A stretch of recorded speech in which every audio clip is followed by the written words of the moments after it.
Cauliflower నిలవ పచ్చడి అండి. కాలీఫ్లవర్ నిలవ పచ్చడి మా ఇంట్లో కానీ ప్రిపేర్ చేసుకున్నాను. చాలా చాలా టేస్టీగా వచ్చింది. ఆ విషయం మీతో షేర్ చేస్తున్నాను. ఈ పచ్చడి తిన్నారంటే మళ్ళీ నెక్స్ట్ ఇయర్ గురించి వెయిట్ చేస్తారు. మళ్ళీ కాలీఫ్లవర్ సీజన్‌లో దొరుకుతుంది కదా!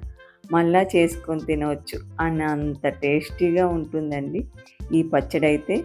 ఈ వీడియో చూసినాక తప్పక ట్రై చేయండి. మీరు ట్రై చేశారంటే మీ ఫ్రెండ్స్‌కి, రిలేటివ్స్‌కి తప్పక షేర్ చేస్తారు. అలాగే నాకు కూడా తప్పక కమెంట్ చేస్తారు. అంత బాగుంటుందండి. చాలా చాలా టేస్టీగా ఉంటుంది. ఇంకా పిల్లలైతే మరీ చెప్పనవసరం లేదండి. స్కూల్ నుండి వచ్చినాక స్నాక్స్ అడగరండి. ఈ కాలీఫ్లవర్ పచ్చడితో అన్నం పెట్టమంటారు. అన్నం పెట్టేటప్పుడు గానుగ నూనె కానీ, శనగ పలుకుల నూనె కానీ, నెయ్యి కానీ వేసి కలిపి పెట్టండి. ఫుల్‌గా తింటారు కడుపు నిండా. ఈ వీడియోని చివరి వరకు చూడండి. అన్ని కొలతలు మిస్ కాకుండా ఎలాంటి వంట రాని వాళ్ళైనా ఈ పచ్చడిని ఈజీగా చేసేసుకోవచ్చు. నేనైతే ఈ పచ్చడిని ఎలా చేయాలో చూపించేస్తాను. నేను మీ నాగమణి. నమస్తే. మన ఛానల్ వైజాగ్ వ్లాగ్స్. ఇక ఆలస్యం ఎందుకు, రెసిపీని స్టార్ట్ చేసేసుకుందామా మరి. ముందుగా అయితే ఫ్రెష్గా ఉన్న కాలీఫ్లవర్ని తీసుకోవాలండి. తీసుకున్నాక చిన్న చిన్న ముక్కలుగా కట్ చేసుకుంటే టేస్ట్ బాగుంటుంది. మీకు ఇష్టం, మీకు కావాల్సిన సైజు కూడా కట్ చేసుకోవచ్చు. మరీ పెద్దవైతే బాగోవు. ఆ విషయం మీకు కూడా తెలుస్తుంది. ఎందుకంటే ఉప్పు కారం పీల్చుకోవాలి కదా. ఇలా చిన్న ముక్కలు అనుకోండి, పళ్ళు కింద అనువుగా ఉంటుంది కొరకటానికి. నేను చేయాలనుకున్న పచ్చడికి ఎంతైతే క్వాంటిటీ కావాలో అంత పచ్చడికి రెడీగా కట్ చేసి పెట్టేసుకున్నాను కాలీఫ్లవర్ని. కాలీఫ్లవర్ క్లీన్ చేయడానికని వేడి నీళ్ళు పెట్టానండి స్టవ్ పైన. నీళ్ళు తెల్ల మరిగినాక కొద్దిగా సాల్ట్ వేయాలి. అలానే కొద్దిగా పసుపు కూడా వేసుకోవాలి. కాలీఫ్లవర్ ఎక్కువ పెస్ట్ కంట్రోల్ వాడి పండించినవి కనుక కాలీఫ్లవర్ నీట్గా వాష్ చేసుకోవడం అనుకోండి. వాటర్ తెరినాక ఇవి కట్ చేసుకొని పెట్టుకున్న కాలీఫ్లవర్ పీసులన్నీ వేసేసుకోండి. ఈ కాలీఫ్లవర్ అంతా వేడెక్కినాక మళ్ళీ వెంటనే స్టెయిన్ చేసేసుకుందాము. ఏమాత్రం కుక్ అవ్వనివ్వకూడదు. అంతా ఒక్కసారి కలిపేసుకుందాము. వేడి నీటిలో బాగా తడిచింది కాలీఫ్లవర్. ఇప్పుడు వాటర్ స్టెయిన్ చేసేద్దాము ఫుల్గా.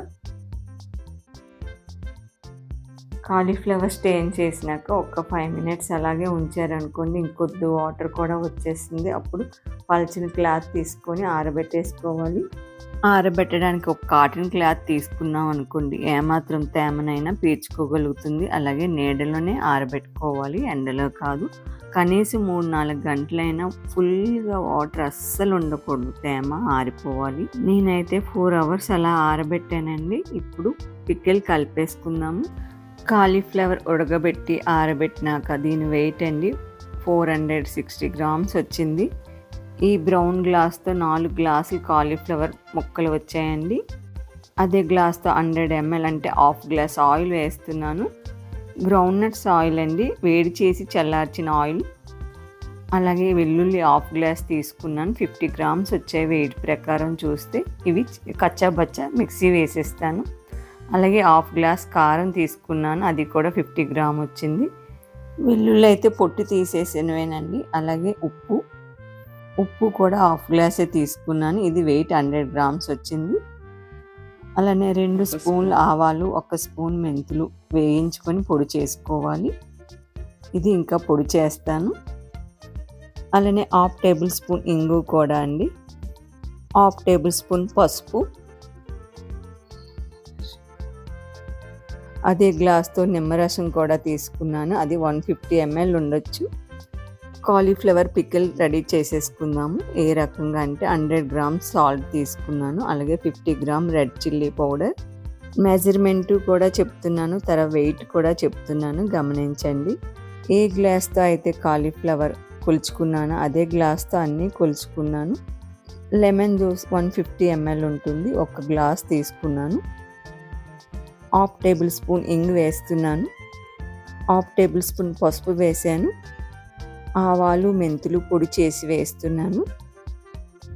వెల్లుల్లి కచ్చాబచ్చా చితక్కొట్టి 50 గ్రామ్ వేస్తున్నాను.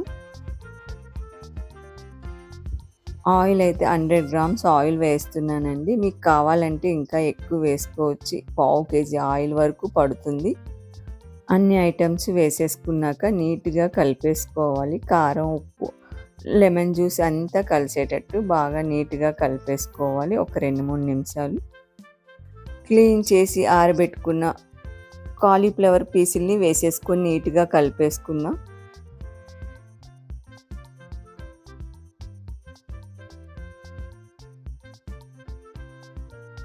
అంతా బాగా మిక్స్ అయినంత వరకు కలిపేసుకొని ఒక పక్కన పెట్టేసుకోవాలి. 3-4 రోజుల తర్వాత స్టోర్ చేసుకోవచ్చు. కావాలంటే కొద్దిగా ఆయిల్ కూడా పోసుకొని 4 డేస్ తర్వాత పికిల్ ఇలా రెడీ అయిందండి. ఆయిల్ బాగా తక్కువ అనిపించింది. అవసరం లేదనుకుంటే ఇలాగే సరిపెట్టేసుకోవచ్చు. ఆయిల్ మరీ ఎక్కువ వాడకూడదు అనుకుంటే ఇలా వాడేయవచ్చండి. నాకు ఎందుకో కొద్దిగా వేయాలనిపించింది. 50 గ్రామ్ ఆయిల్ని వేడి చేసి మళ్ళీ వేసానండి, పలుకుల ఆయిల్. పికిల్లో ఆయిల్ పోసేటప్పుడు వేడి చేసి పూర్తిగా చల్లారినాకే పికిల్లో వేసుకోవాలి. మరొకసారి ఆయిల్ కలిసేటట్టు కలిపేస్తున్నాను. ఇప్పుడైతే బాటిల్లో స్టోర్ చేసుకోవాలండి. తడి అది తగలకుండా ఉంటే 1 ఇయర్ మనం ఆవకాయలాగే ఉంటుంది. మనం స్టోర్ చేసుకునే బాటిల్ ఎక్కువ క్వాంటిటీ వేసుకోవాలండి. మనం వాడుకునే బాటిల్లో తక్కువ క్వాంటిటీ వేసుకున్నాం అనుకోండి, ఎప్పుడైనా తడి చేతులతో పికిల్లో చేతులు పెట్టేసిన చేతుకునే వాటర్ దిగి పాడైపోయే అవకాశం ఉంది. అలాగే తేమ అలా రకరకాలుగా పచ్చడి పాడైపోయే అవకాశం ఉంది. అందుకని వాడటానికంటూ కొద్దిగా తీసుకొని ఎక్కువ స్టోరేజ్ చేసుకోవాలి ఎప్పుడైనా సరే. నేనైతే పికిల్ని బాటిల్లో స్టోర్ చేసేస్తున్నాను. ఈ ఊరగాయ కలిపిన దగ్గర నుండి 2-3 రోజుల నుండి వాడేస్తున్నామండి. కొద్దిగా లాస్ట్కి ఈ 2 బాటిల్కి వచ్చింది. ఇప్పుడు ప్రాసెస్ అంతా అయిపోయింది. అసలుదే ఉందండి. ఇది స్టార్ట్ చేసేద్దాము, టేస్ట్ చేసేద్దాము ఎలా ఉందో. వేడి వేడి అన్నం వడ్డించుకుంటున్నాను. ఆ అన్నంలో 2 స్పూన్లు కాలీఫ్లవర్ ఆవకాయ వేస్తున్నాను. ఆ రైస్లో నెయ్యి పోసుకుంటున్నానండి. మీరు ఇన్నది కరెక్టే, పోసుకుంటున్నాను, వేసుకోవటం లేదు. ఈ ఒక్కరోజుకి ఈ మాదిరిగా టేస్ట్ చేసేద్దామండి. చాలా చాలా బాగుంటుంది. లైఫ్లో గుర్తుండిపోయే టేస్ట్. మళ్ళీ ఇంత నెయ్యి వేసుకొని తినలేము కదా. కాలీఫ్లవర్ ఆవకాయ తింటుంటే అబ్బా ఎంత బాగుందో. మరొక మాట మీతో చెప్పడానికి మాటలు రావట్లేదండి, అంత బాగుంది. ఈ వీడియో మీ అందరికీ నచ్చినట్లయితే లైక్ చేయండి, షేర్ చేయండి, సబ్స్క్రైబ్ చేయండి. Bye bye.